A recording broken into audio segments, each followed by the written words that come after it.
Summer 2019. More than 38,000 fires raged across the Amazon. Fires that were man-made.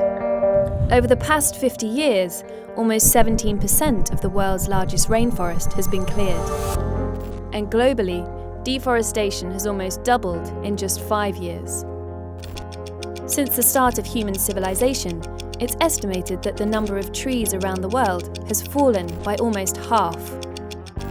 Clearing forests increases carbon dioxide levels, but planting them could store away some of the carbon already in the atmosphere.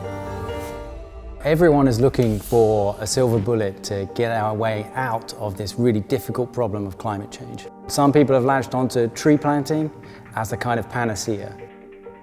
The reality is, tree planting is not always good.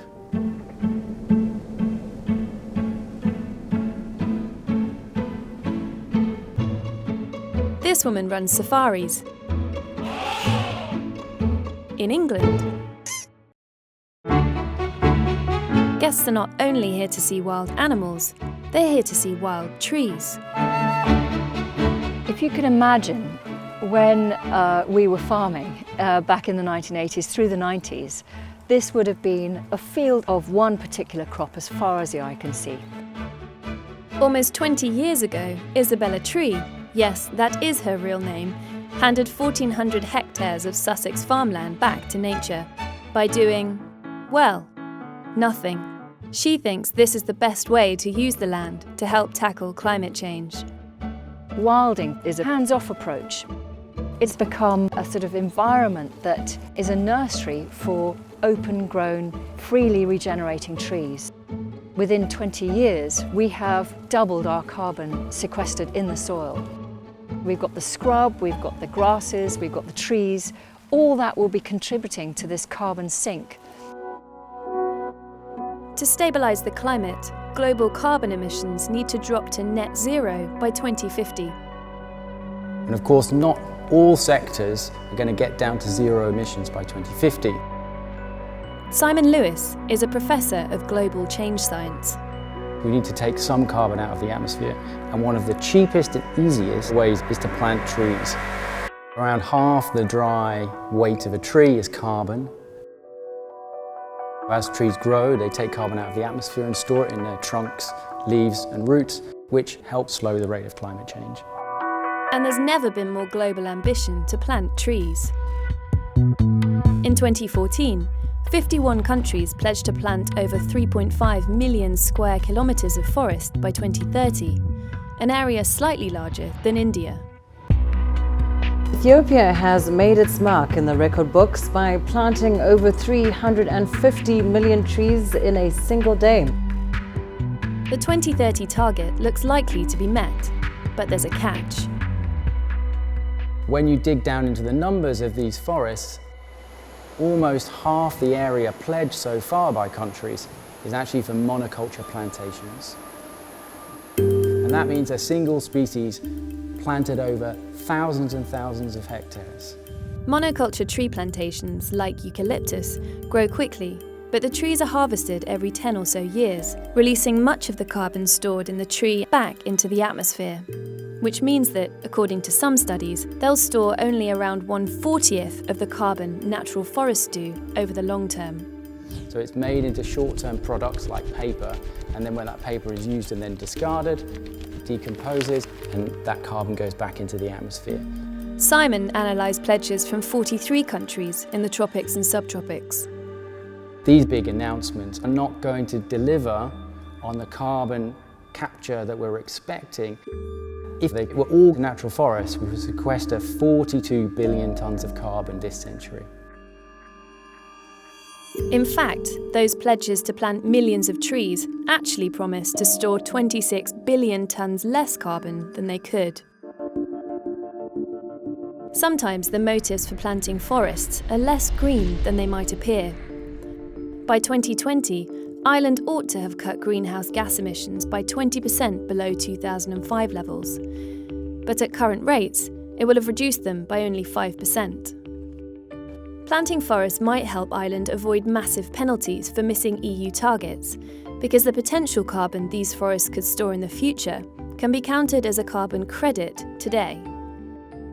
In the 1920s, Ireland had the lowest forest cover in Europe at around 1%. That's now risen to 11%, and the government has set a target to cover 18% of the land with forest by 2046. In Ireland, they're rapidly increasing the amount of forest cover, but it's overwhelmingly going towards monoculture plantations of conifers. And now local community groups are protesting against these monoculture tree plantations. They say they're doing more harm than good. Because these monoculture plantations are about getting the maximum yield as fast as possible, they often apply fertilisers which contribute to greenhouse gas nitrous oxide.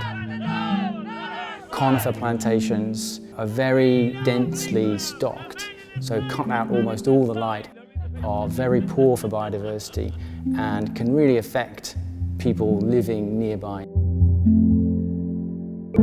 Tree planting programmes invariably have an impact on the people living nearby. In East Africa, one project is demonstrating what can be achieved when there's genuine buy-in from the local communities. Green Ethiopia is a mixed tree planting charity. We plant seedlings in rural areas of Ethiopia that is heavily affected by degradation due to deforestation. The land is communally owned, and cooperatives of local women receive benefits for planting trees, which are protected from being harvested. Empowering the local community on tree planting contribute a lot for the sustainability of forestation activities because it creates a sense of ownership. The local communities strongly participate on planting, managing and conserving the sites. Here, conserving is just as important as planting. Green Ethiopia assesses whether the condition of the land is good enough to regenerate by itself. When it is, on about a third of the area the charity runs, they leave it alone. Just like Isabella Tree back in England. Perhaps the right way to think about tree planting is just leave the land and it can do it spontaneously itself. There's no need for interventions by humans in most cases. But this approach brings its own challenges. The problem with this kind of natural regeneration is that it's very difficult to get funding. The funding is all driven by targets, the numbers game. In a regenerated landscape like this, we can't have any idea of how many oaks there'll be or how many crab apples will come. Monoculture plantations are often preferred because they make money. So some experts are looking to a future where carbon payments could create financial incentives for natural forests. If carbon becomes much more important as a commodity, then perhaps these natural forests would become more profitable than plantations. There's a real opportunity here to shift the incentives towards getting benefits for the climate and benefits for local people and benefits for local wildlife. Ultimately, though, the trouble with trees tackling climate change is space. There's just not enough land in the world to plant enough trees to offset all the carbon emissions from fossil fuels. We could say, let's restore forest on every single piece of land that used to have forest on from before agriculture. And if we did that, it would be about 200 billion tonnes of carbon. Now that sounds a lot, but to put it in context, that's about 20 years worth of emissions at present rates. Tree planting might be looked at as a saviour, but it's not. It's not an excuse not to cut fossil fuel emissions. I'm Sarah, the director of this film. If you want to learn more about this topic, you can watch the story behind trees and climate change at the link opposite. At the other link, you can find some articles we use for research and some other exclusive materials. Thanks for watching.